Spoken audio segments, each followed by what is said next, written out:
questo problema? Seguimi fino alla fine e avrai 3 strumenti per risolvere molto velocemente.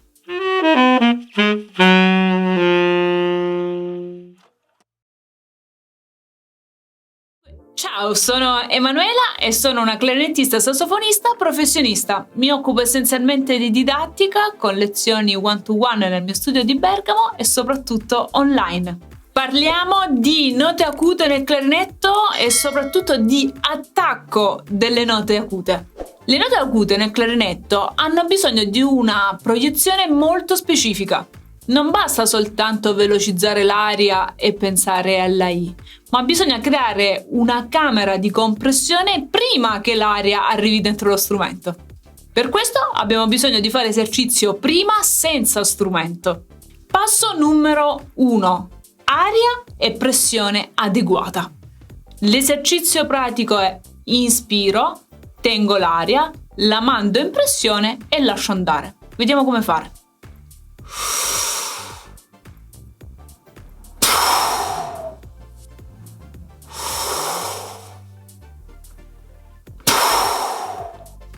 È molto importante padroneggiare questo esercizio, perché questo è il copione di quello che poi succederà dentro lo strumento. Passo numero 2. Vocalizzare. Vocalizzare la nota è il secondo passo importantissimo. Metto l'aria in moto e vocalizzo la nota con vocali chiuse, come la E e la I. Mi posso sempre esercitare per questo punto senza strumento.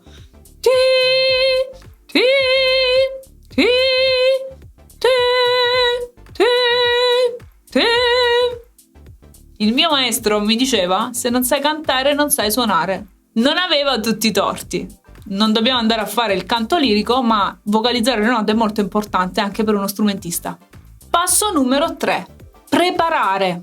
Preparare cosa? Devo preparare l'aria ad avere la giusta pressione e quindi immagino di avere una pallina all'interno della bocca che deve essere piena di pressione. Anche qui prepararsi prima senza strumento. Quindi prendo, respiro, metto in pressione, vocalizzo la I e vado a creare la mia nota. Ti, ti, ti. Se la pressione è considerevole e la proiezione, quindi con la I o con la E, è buona, può capitare di produrre armonici. Può succedere una cosa del genere: troppa pressione.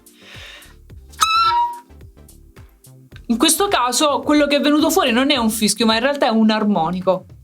E quindi è molto importante esercitarsi a 8-10 attacchi alla volta, perché così vado a creare un'esperienza di pressione. Cosa vuol dire? Se la pressione deve essere valore 3 e io soffio valore 5, mi viene l'armonico. Se invece io faccio esperienza che per il Do sopra il pentagramma ho bisogno di una pressione 3, la prossima volta che andrò a fare il Do, il mio cervello lo ricorderà.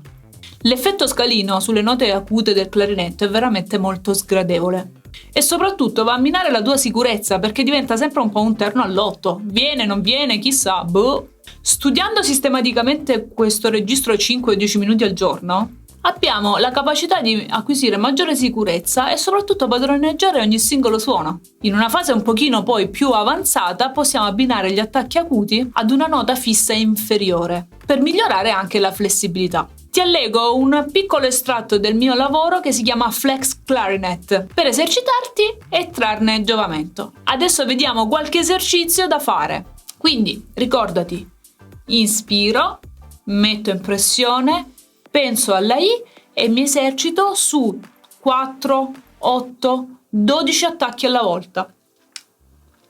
Respiro.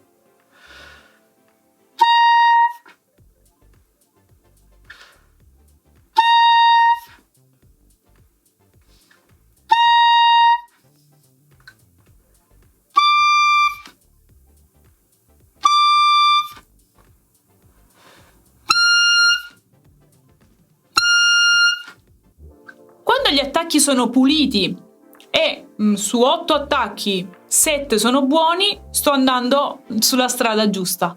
Se su 8 attacchi 6 non sono buoni e 2 sì, vuol dire che ci devo lavorare ancora un po', tenendo a mente quei 3 punti di cui ti ho parlato prima. L'esercizio col bordone posso sfiziarmi a farlo un pochino come mi è più comodo, come mi piace di più. Per esempio, posso prendere il do acuto e scendere cromaticamente. Quindi posso fare do si bemolle, do la bemolle, do sol. Faccio sentire un esempio, sempre nel lento. Ricordati che nel lento riesci a sentire le differenze.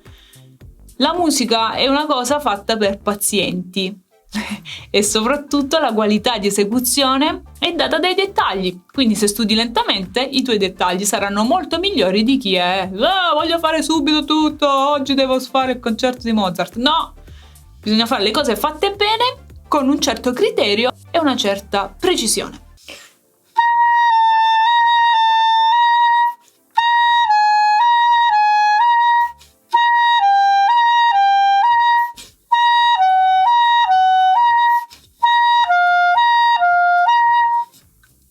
Posso andare giù ancora fin quando voglio, fino ad arrivare a...